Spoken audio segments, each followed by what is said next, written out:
ఏపీలో పేదలకు చెందాల్సిన 8,086 ఎకరాల భూమిని అప్పనంగా వైసీపీ నేతలు రాయించేసుకున్నారు.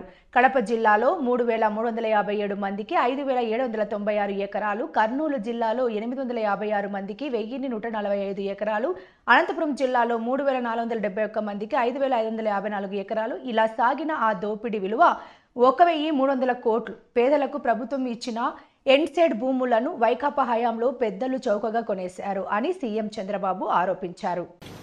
ఇక్కడ ల్యాండ్ భూములు, అదే మరి మైన్స్ మినరల్స్, అదే మరిగా అటవీ సంపద, ఈ మూడు విషయాలు కూడా కూలంకుషంగా ఈరోజు మనం చర్చిస్తున్నాం. నెక్స్ట్ ఇక్కడ చూస్తే ఒక వినూత్నమైన పందా ఎంపిక చేసుకున్నారు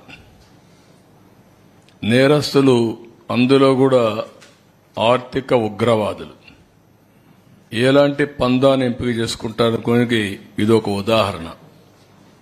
ఇవన్నీ కూడా మీరు చూస్తే ఒక పక్క పట్టణ ప్రాంతాల్లో ఉండే భూములు, నేను ఎగ్జాంపుల్ మాత్రం ఇస్తున్నా, ఇంకా చాలా ఉన్నాయి. కావలి, నెల్లూరు, ఏ టౌన్ చూసినా, ఈవెన్ ధర్మవరం మీరు చూశారు, మార్నింగ్ వాక్ ఏం చేశాడో. కాబట్టి అవన్నీ ఉన్నాయి. మా వాళ్ళు అవన్నీ కంపేర్ చేయలేకపోయారు, అవన్నీ కూడా కంపేర్ చేస్తాం. విశాఖపట్నం, ఒంగోలు, తిరుపతి, చిత్తూరు ఒకే స్టడీ, అంతవరకే ఇవ్వగలిగాం.